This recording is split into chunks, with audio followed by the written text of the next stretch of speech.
Voilà, donc je vais partager avec vous un peu l'expérience qu'on a connue à Bruxelles dans le service de pédopsychiatrie à l'hôpital des enfants, qui est donc un hôpital pédiatrique. Euh, je resitue juste le service et puis je sais qu'on m'a demandé aujourd'hui d'intervenir sur les petits et sur l'expérience dans l'unité parents-bébés. Donc, donc là, on a la structure du service qui reprend une unité d'hospitalisation complète, 3 unités de jour, une unité de consultation, un CRA, une unité de liaison, une unité de psychologie, des urgences et des crises.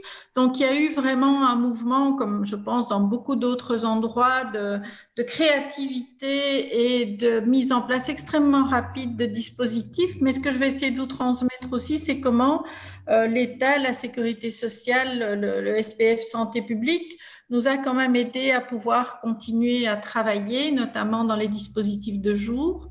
On a très rapidement mis en place une ligne d'écoute qu'on a appelée Allo Pédopsychiatrie, Allo Pédopsy, et qui a remplacé, je dirais, l'accueil téléphonique des consultations, puisque tout le monde était en confinement. Il y a eu aussi la création d'un site hashtag face au Covid pour les parents. Il y a eu une brochure réalisée par les psychologues sur le vécu des parents. Mon roadbook pour les adolescents hospitalisés, la météo des émotions aussi face au coronavirus pour les enfants imagés. Donc il y a eu toute une production pendant cette période du confinement par les équipes.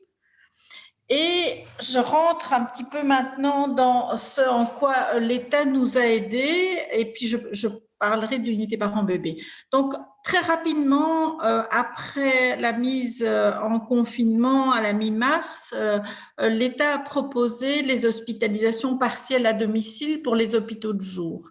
C'est-à-dire, évidemment, plutôt qu'une fermeture des hôpitaux de jour, ce qui de facto était le cas, ils ont parlé d'hospitalisation partielle à domicile et par rapport auxquelles ils ont défini un certain nombre de conditions qui assuraient un financement. Il faut savoir que nous, on a un financement journalier par journée prestée. Donc, c'était important aussi de définir comment le financement pouvait se poursuivre et la continuité des soins pouvait se poursuivre. Donc, l'hôpital continue d'assurer l'organisation de la continuité des soins, mettant en place les dispositions nécessaires, l'accessibilité téléphonique garantie, le traitement à l'assistance par téléphone, communication vidéo à distance, vidéo et visite à domicile, avec un certain nombre de règles de présence. Donc, les règles de présence minimale habituelles n'étaient plus valables, mais on devait garder la possibilité aussi d'entretien en face à face.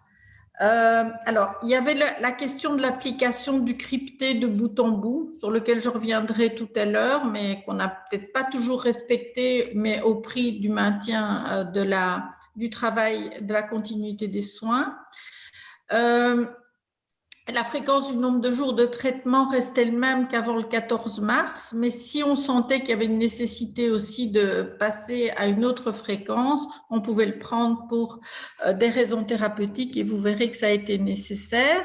Et alors, il y avait des plans de traitement qui, évidemment, ont dû être complètement revus puisqu'ils se faisaient à domicile et je vais vous montrer les différents outils qu'on a pu utiliser dans le cadre des 3 unités de jour. Voilà, évidemment, s'il y avait un cas de décompensation, il fallait pouvoir venir à l'hôpital. Alors, l'unité parents-bébés fait partie des 3 unités de jour du service, avec une unité autisme prise en charge précoce individualisée et la maternelle thérapeutique pour les moins de 6 ans. Les hospitalisations partielles à domicile, comme un peu partout, ont été rythmées par des contacts journaliers, téléphoniques, mais préférentiellement vidéo. Et là, c'est vrai que la question de l'équipement par l'hôpital des équipes a pris quand même une quinzaine de jours. Ils ont privilégié le mode Webex. Donc, dès que c'était possible, on a pu le faire quand on a eu suffisamment d'ordinateurs pour pouvoir travailler ensemble. Sinon, on a utilisé Skype, WhatsApp avec les familles assez facilement et Zoom. Je vous avoue qu'effectivement, Skype et WhatsApp ne sont pas cryptés, mais les parents avaient une facilité évidemment d'échange de cette manière-là. Les parents ont souvent privilégié le contact vidéo plutôt que le contact téléphonique. Il y avait bien sûr une permanence sur place d'agents. Il y a eu des visites à domicile quand c'était nécessaire, mais pas pendant les 3 premières semaines du confinement, mais je dirais plutôt dans la deuxième partie du confinement. Et bien sûr, les permanences téléphoniques sur place. Les staffs se faisaient comme d'habitude, une fois par semaine, en Zoom ou en Webex. Le télétravail était privilégié, mais il y avait une tournante de 2 collaborateurs présents sur place pour articuler les activités, et les activités des unités de jour se sont aussi rythmées par la publication une fois par semaine d'une newsletter. Alors, je vais partir de cette newsletter et de quelques illustrations pour vous montrer le type de travail qui a été fait. Bien sûr, le suivi individuel s'est réalisé comme d'habitude. Il y avait évidemment la dimension groupale qui n'était plus présente. En tous les cas, dans les unités de jour pour les petits, on n'a pas pu faire de groupe avec les parents. Ça s'est fait à l'hôpital de jour pour adolescents, mais pas pour les unités de jour petits. Alors, voilà comment la newsletter était organisée. Elle faisait 4 pages à peu près. Elle était envoyée par mail aux familles. Vous voyez que la première date du 31 mars, donc après 2 semaines de confinement. Il y avait toute une série de petits conseils pour les parents chaque semaine. Et une fois sur 3, c'était chacune des unités de jour qui prenait le pas. Vous voyez qu'il y avait toute une série de documents qui ont été repris aussi dans tout ce qui a été publié à l'époque pour expliquer le coronavirus aux enfants, pour questionner aussi le mode de vie en famille en confinement. Et un point très très important était le message adressé par chacune des équipes pour maintenir le lien et le contact avec les familles, avec des échanges qui étaient aussi possibles, c'est-à-dire que les familles pouvaient envoyer des dessins, des photos qui étaient partagés avec les équipes. Il y a eu aussi des aspects plus psychoéducatifs sur comment familiariser les enfants avec l'apparition du masque et ce que ça pouvait entraîner dans la communication parent-enfant. Alors, si je fais le bilan au niveau de l'unité parent-bébé, donc le bilan financier et le bilan clinique était globalement bon, c'est-à-dire qu'il y a eu beaucoup de contacts, même par moments plus fréquents que ceux qui étaient le plan de traitement habituel pour ces familles. Et la raison principale était évidemment le désarroi de ces familles pendant cette période du confinement. Donc, les soignants ont eu beaucoup plus de contacts et de contacts interindividuels. C'est presque une psychothérapie intensive, pluri-hebdomadaire. Les parents se sont sentis extrêmement soutenus. L'équipe était soudée, motivée, avec une très, très, très belle créativité.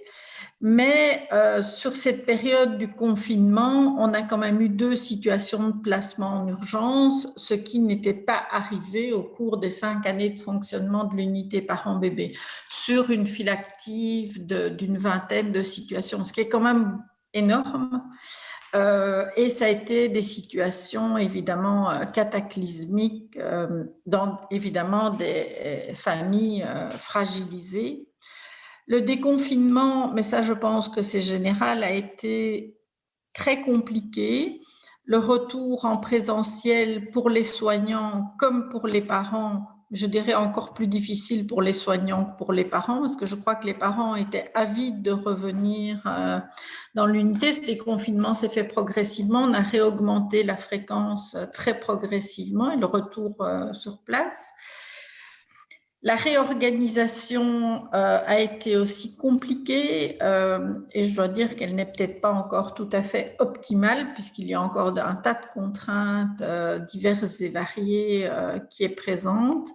et que, comme le disait Jean, on n'a pas une très bonne idée, et Daniel aussi, de comment la situation va évoluer. Je ne suis pas extrêmement optimiste pour cet automne, et donc je pense qu'on va encore devoir faire preuve de beaucoup d'adaptabilité, beaucoup de créativité. Ce qui est clair, c'est que dans des composantes de tout petit, si je reprends l'entièreté du service, c'est probablement au niveau de l'unité parent-bébé que la situation a été la plus problématique. La deuxième unité où ça a été compliqué, c'est la maternelle thérapeutique, c'est-à-dire pour des moins de 6 ans, où là aussi, mais qui ne sont pas autistes, donc c'est des dysharmonies, souvent des troubles de l'attachement.